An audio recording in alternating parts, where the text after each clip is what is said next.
एखादा क्लायंट म्हणला की मी ह्या घरात मी चालतोय, मी ह्या घरात बघतोय, किंवा मी जर क्लिक केलं तर मी ह्या रूममधनं त्या रूममध्ये जातोय, एवढं जर मला दाखवायचं असेल तर डिपार्टमेंट्स आहेत इंटिरियरमध्ये, जसं की इलेक्ट्रिकल आहे, प्लंबिंग आहे, सिव्हिल आहे, POP वाला आहे, कार्पेंटर आहे, देन पेंटर आहे, देन कर्टन्सवाले आहेत. तुम्हाला कधी पर्टिक्युलर एखाद्या सॉफ्टवेअरविषयी क्युरियोसिटी असेल किंवा तुम्हाला सॉफ्टवेअरविषयी काहीच माहीत नाही, बट तुम्हाला सॉफ्टवेअरविषयी माहिती करून घ्यायची, तर ऑटोकॅड असो किंवा 3ds Max असो किंवा स्केचअप असो, या तिन्ही सॉफ्टवेअरचे तुम्हाला फ्री ऑफ कॉस्ट डेमो दिले जातील. पहिल्यांदा जे इंटिरियर डिझायनर होते त्यांना प्रचंड काम होतं, बट पहिल्यांदा काय व्हायचं की स्टुडंट्स शीटवरतीच काम करायचे. ते हार्ड वर्किंग, म्हणजे त्यांचा जो एक कोर असायचा त्यांचा खूप हार्ड वर्किंग होता.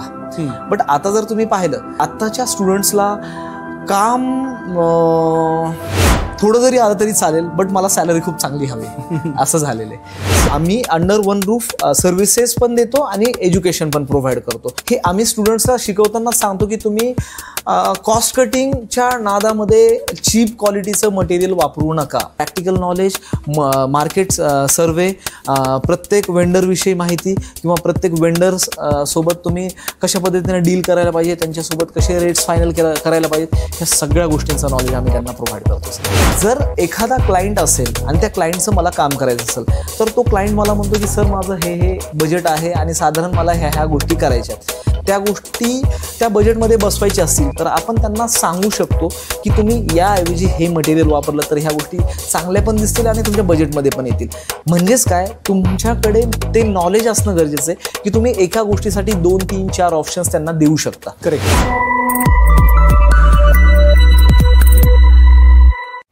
नमस्कार मित्रांनो, मी कोच किरण पाटील या शोमध्ये आपलं मनापासून स्वागत करतोय.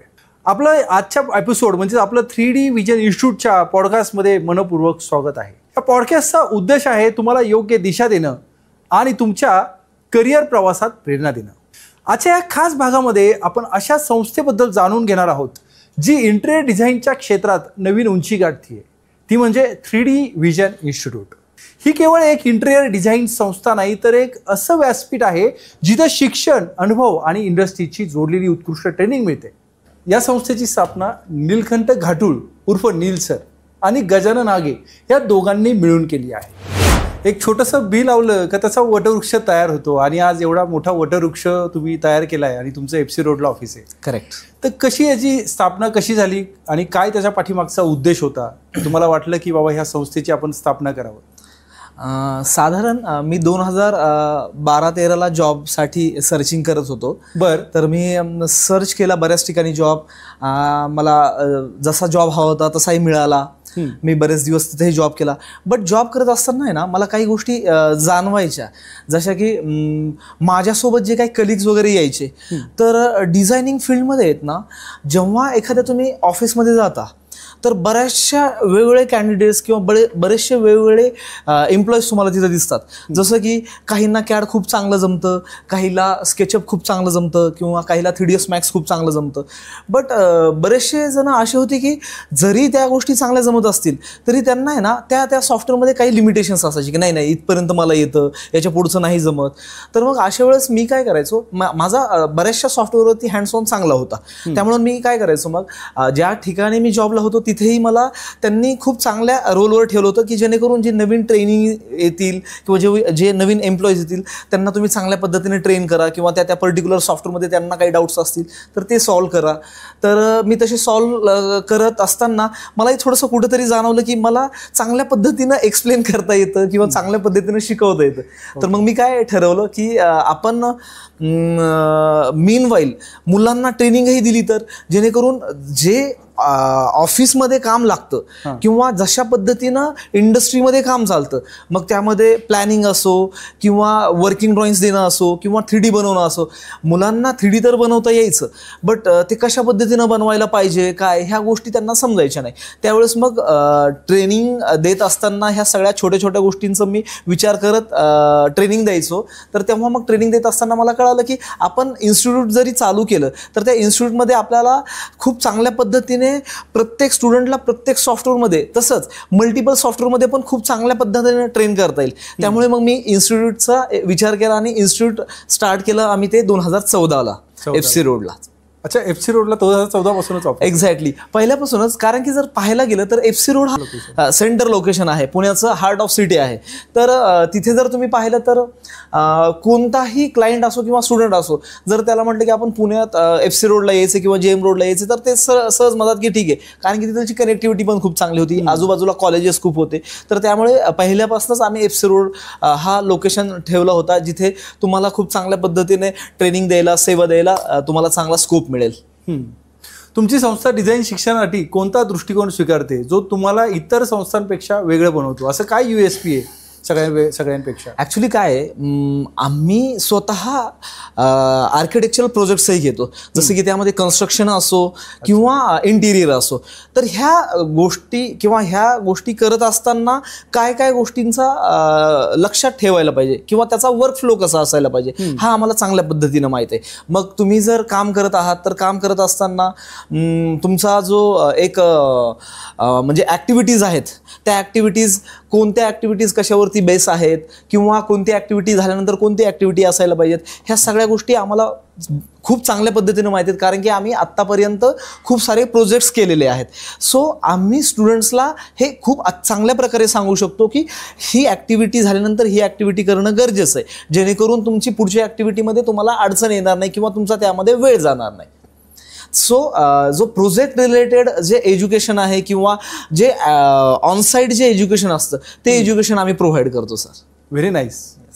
पारंपरिक पद्धतीपासून थोडं वेगळं काही इंटिरियर डिझाईन क्षेत्रात शिक्षणात करायला हवं का?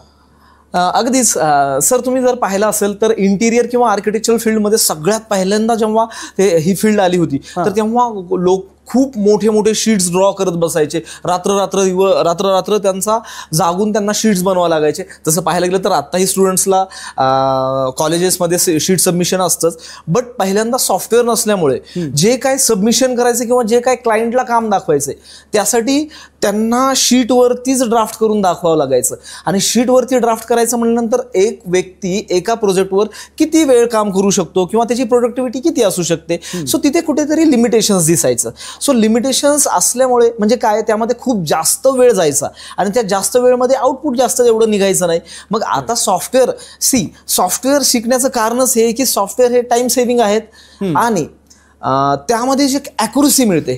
आता बऱ्याचशा वेळेस शीट मुलांचे आम्हीही फाडतो की तुमच्या शीट्स सरळ नाही आल्या किंवा तुमच्या लाईन्स व्यवस्थित नाही आहेत, ह्या लाईन्स इतक्या डार्क नसायला पाहिजेत किंवा ह्या लाईन्स राईट अँगलमध्ये नाहीत, तर तेव्हा मग स्टुडंट्सलाही वाईट वाटतं. सो हे जे एरर्स आहेत हे सॉफ्टवेअरमध्ये येत नाहीत. सो तुम्ही जसं म्हणत होते की पारंपरिकरित्या जसं इंटिरियर किंवा आर्किटेक्चरचं फील्ड चालू होतं, त्याच्यामध्ये जेव्हा सॉफ्टवेअर्स आले तेव्हा सॉफ्टवेअर्स आल्यानंतर खूप ड्रास्टिक चेंज झाले. कारण की क्लायंट्सला माझं घर कसं होणार आहे, आतून असो किंवा बाहेर असो, ते खूप आधीच कळायला लागलं. मग त्यामध्ये कॉस्ट कटिंग वाचते. जसं की बऱ्याचशा वेळेस काय होतं की अरे इथे ह्या भिंतीला आपण हा कलर देऊया, बट कलर दिल्यानंतर आपल्याला लक्षात येतं अरे हा कलर तर आपल्या थीमला जातच नाहीये किंवा हा कलर काहीतरी वेगळाच दिसतोय. मग अशा वेळेस काय करू शकतो माणूस, जेव्हा तुम्ही सॉफ्टवेअर वापरत असाल तर तिथं मल्टिपल ऑप्शन्स तुम्हाला मिळतात की बाबा हा नाही हा कलर मला टाकून बघायचा आहे, तो टाकायचा आहे. तर मग अशा वेळेस तुम्हाला त्याच्यामध्ये नंबर ऑफ ऑप्शन्स ते पण फ्रॅक्शन ऑफ सेकंड्समध्ये मिळतात, म्हणजे खूप लवकरात लवकर आपल्याला हा रिझल्ट मिळतो. सो सॉफ्टवेअर्स आल्यामुळे आपल्याला फील्डमध्ये काम करणं किंवा नंबर ऑफ ऑप्शन्स देणं किंवा वेगवेगळे क्रिएटिव्ह गोष्टी दाखवणं इझी झालं आहे. विद्यार्थ्यांना इंडस्ट्री रेडी बनवण्यासाठी कोणते विशेष पैलू लक्षात घेतले जातात? आता जसं मी तुम्हाला थोडा वेळपूर्वीच सांगितलं की ॲक्च्युली प्रॉब्लेम्स काय येत आहेत की कॉलेजेसमध्ये जे बरेचसे कॉलेजेस आहेत त्या कॉलेजेसमध्ये शिकवतात स्टुडंट्सला, बट ते शिकवणं काय असतं थेरॉटिकल, की लाईक प्रत्येक मटेरियलविषयी माहिती देणं किंवा कन्स्ट्रक्शनचा फ्लो कसा असतो ते सांगणं.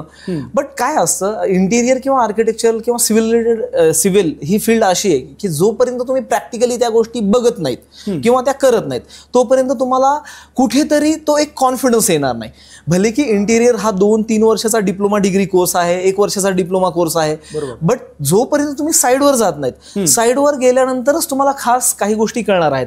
जसं की माझा काही अनुभव आहे तुम्हाला मी सांगू इच्छितो की माझ्याकडे इथे पुण्यामध्ये काही लोकांनी 3 वर्ष कॉलेजेसमध्ये डिग्री कोर्स केला, त्यानंतर आउट ऑफ इंडिया जाऊन 2 वर्षाचा MS वगैरे करून आले आणि आल्यानंतर मग डेफिनेटली आमचा बॉन्ड चांगला असल्यामुळे स्टुडंट्स परत भेटायला आले की सर असा असा एक्सपिरियन्स होता, आम्ही 2 वर्ष MS गेल्यानंतर ह्या गोष्टी आम्हाला तिथं बघायला मिळाल्या, शिकायला मिळाल्या. बरं ठीक आहे म्हटलं, काय हरकत नाही. आता तो तुमचा डिझाईन कन्सेप्ट आणि तुम्हाला नवीन नवीन टेक्नॉलॉजीज नक्कीच माहीत झाल्या असतील. तर तुम्ही म्हणले हो सर. बरं ठीक आहे. मग म्हटलं आपण आता इथे काम सुरू आहे एक पर्टिक्युलर एरियामध्ये, तर आपण तिथे जाऊया जेणेकरून तुमचंही तिथलची नवीन टेक्नॉलॉजी आपल्याला बघायला मिळेल. सो जेव्हा आम्ही ते तसा एक एक्सपेरिमेंट केला तर तेव्हा स्टुडंट्सला प्रॅक्टिकली जेव्हा तुम्ही ऑन ग्राउंडवर येता तेव्हा बऱ्याचशा गोष्टी लक्षात येतात की अरे पेपरवरती जे सांगितलं होतं तसे चेंजेस तर इथं जरा वेगळंच दिसतंय, हा खटकी वेगळाच क्रिएट झाला, किंवा ज्या सरळ सरळ वॉल आपण बघत होतो तर अचानकच बीम थोडा बाहेर आलेला आहे, मग कॉलम जो आपण इमॅजिन केला होता तो तसा नाहीये. तर मग ते प्रॉब्लेम्स आल्यानंतर आपण काय काय त्यावर सोल्युशन्स काढू शकतो, ह्या सगळ्या गोष्टी कशा पद्धतीनं आपण टॅकल करून त्याला एक चांगलं रिझल्ट देऊ शकतो, ह्या गोष्टी त्यांना जेव्हा मग आम्ही म्हटलं की आता तुम्ही सांगा यावर आपण काय करू शकतो. नाही सर याला तर मग आपल्याला आता पुस्तकात बघावं लागेल किंवा आपण वे आउट काहीतरी काढू, सर तुम्ही सांगा कसं करता येईल. सो जेव्हा तुम्ही प्रॅक्टिकली एखादी गोष्ट फेस करता तेव्हा तुम्हाला त्यातले छोटेतले छोटे एरर्स कळतात. मग ते एरर्स कसे सॉल्व्ह करायचे हे कुणीतरी एक मेंटॉर तुमच्यासोबत असेल तर तो प्रॉपर मॉनिटर करू शकतो तुम्हाला, आणि त्याचा कसा वे आउट असतो किंवा त्याचा कशा पद्धतीने फ्लो असतो ह्या गोष्टी तुम्हाला खूप चांगल्या पद्धतीने माहिती होऊ शकतात. सो हा जो तुम्हाला मी म्हणजे सांगू इच्छितो की तुम्ही जोपर्यंत इंटिरियर फील्डमध्ये प्रॅक्टिकली जात नाही तोपर्यंत तुम्हाला ह्या गोष्टी समजणं अवघड आहे. तुम्ही भले की 3 वर्ष इंडियात शिका आणि त्यानंतर 2 वर्ष बाहेर देशात जाऊन या, बट जोपर्यंत प्रॅक्टिकली जाणार नाही तोपर्यंत बरेचशे गोष्टी अशा आहेत की त्या तुम्हाला प्रॅक्टिकलीच कळणार आहेत. कशा पद्धतीनं त्याचं इन्स्टॉलेशन असतं ते जरी तुम्हाला समजा मटेरियल्स विषयी त्यांनी नॉलेज दिलं असेल, बट ॲक्च्युअलमध्ये आपण टाईलच, आता तुम्ही जर टाईलचाच विचार करत असाल तर टाईल आपण कुठे कुठे वापरतो, लाईक आपण फ्लोरिंगला पण टाईल वापरतो, आपण वॉल्सला पण टाईल वापरतो. तर अशा वेळेस मग आपल्याला जर ह्या टाईल्स वापरायच्या असतील तर कशा पद्धतीने आपण ॲडेसिव्ह वापरायला पाहिजे, त्या ॲडेसिव्हमध्ये आपण काय त्याचं प्रोपोर्शन ठेवलं पाहिजे, ह्या सगळ्या गोष्टी, त्याला पाणी मारायचं की नाही, मग मारायचं असेल तर किती दिवस मारायचं, स्टोन असेल तर स्टोनला कसं करायचं, स्टाईल असेल तर स्टाईलला कसं करायचं, ह्या सगळ्या टाईल्स असो स्टोन असो ह्या सगळ्या गोष्टी आपल्याला प्रॅक्टिकल मध्ये तुम्ही जाऊन काम केल्यानंतरच कळणार आहे. अच्छा.